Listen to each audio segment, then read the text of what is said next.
Ai, poa. Ni siku nyingine tena ya CRDB and Azam TV Taifa Cup. Na siku ya leo zimechezwa game 9. Tuseme game 9, game 8 zishachezwa. Game ya mwisho kati ya Kigoma dhidi ya Kilimanjaro kwa wanawake ndo inachezwa pale, inamalizia sekunde kadhaa kwenda kuisha. Siku leo tumeona game 8 zimechezwa. Game ya kwanza ilikuwa ni Mara, waliweza kucheza dhidi ya Iringa na wakaweza kushinda mechi yao vizuri kabisa mapema. Na scores dhidi ya Pwani scores kwa 82 dhidi ya 36 ya Pwani, wakati mechi ya pili ilikuwa ni kati ya Tabora dhidi ya Mtwara, na tukiona hii ni kwa wanawake, tukimuona mwanamama Hadija Karambo akiutetea mji wake aliyotokea. Na mechi ilikuwa ni nzuri sana na Tabora walishinda 85-50, wakati game ya tatu ilikuwa ni kati ya Shinyanga dhidi ya Kilimanjaro. Shinyanga waliweza kushinda 58 dhidi ya 55 na game ilikuwa ni nzuri sana kwa siku ya leo. Baada hapo tukaingia kwenye mapumziko kama ya masaa mawili hivi kwenda kwenye mechi ambayo ilikuwa ni kabambe na ni nzito na ni nzuri sana kati ya Dream Team dhidi ya Mbeya. Hivyo ndio tulivyodhani before kwamba Mbeya wangeweza kuleta ushindani, kwa sababu tunafahamu jinsi gani ambavyo Mbeya huwa wanaperform vizuri na huwa wanacheza poa sana kwenye mashindano ya Taifa Cup. Lakini kilichotokea, Dream Team wakaonyesha kwamba wao ni heavyweight na performance yao ilikuwa ni intense. So kilichotokea ni kwamba Dream Team waliweza kushinda kwa 111 dhidi ya 22 points za Mbeya.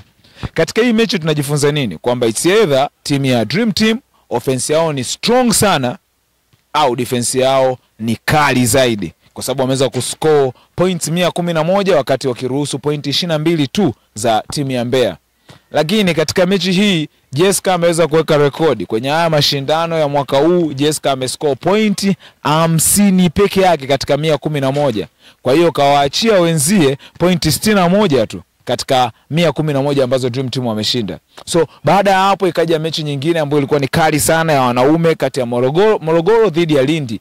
Tukiona hii mechi ilitakiwa iwe mechi ya kwanza kwa siku ya leo kwenye uwanja wa Court B, lakini timu ya Morogoro ilichelewa kufika na Lindi pia ilichelewa kufika. Kwa hiyo mechi ikapelekwa mchana, na tumeona Morogoro wameweza kushinda, scores ilikuwa ni 67 dhidi ya 33 za Lindi. Mechi iliyofuatia ilikuwa ni kati ya Dodoma wanawake dhidi ya Iringa wanawake, na Dodoma na wenyewe wakaonyesha ubabe wa hali ya juu wakiscore point 97 dhidi ya 20. Ni muda umeisha na kiwanjani tunafukuzwa kwa sababu muda umeisha. Sasa hivi ni mida ya saa 6, saa 5 dakika 14 ni muda wa kuzima taa, na taa zimezimwa, ndio maana sasa hivi tunagombania hizi taa za public kwenye haya maeneo ya viwanja vya Chinangali Park. Lakini nilikuwa nazungumzia game ya Dodoma dhidi ya Iringa ambayo imeisha kwa score za 97 dhidi ya 20 za Iringa, wakati tukimwona Merisiana Kazenga akifunga points za kutosha, points 39, akichukua rebounds 15, akiwa ametoa assist 5, steals 5 na blocks 2. Intense start lineup. So huyo ni Merisiana. Kumbuka Merisiana hajacheza basketball kwa zaidi ya miaka 3, lakini amerudi na kaonyesha performance kubwa sana. Hii inaonyesha jinsi gani ambavyo Merisiana niko so talented. Na mechi ya pili mwisho ilikuwa ni kati ya Mwanza dhidi ya Simiyu, ambapo tumeweza kuona Mwanza akimfunga Simiyu, mechi ikiwa iko nzuri sana na ilikuwa ipo close, lakini kota ya 4 Mwanza akaonyesha performance kubwa sana na akawafunga Simiyu vizuri kiulaini, na scores zilisha 67-54.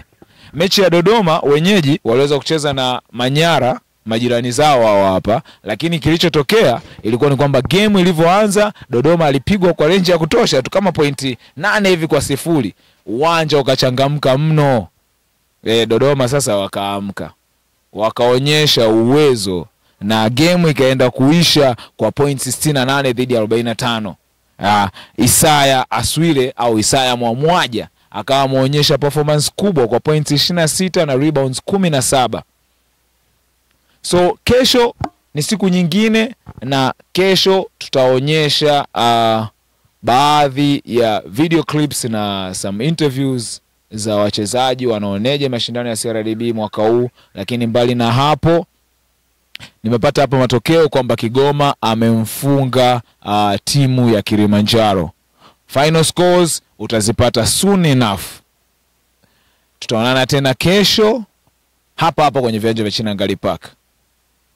Cameraman Mahfudhi Simba, presenter yako ni Eli Kapiela. See you tomorrow. Adios.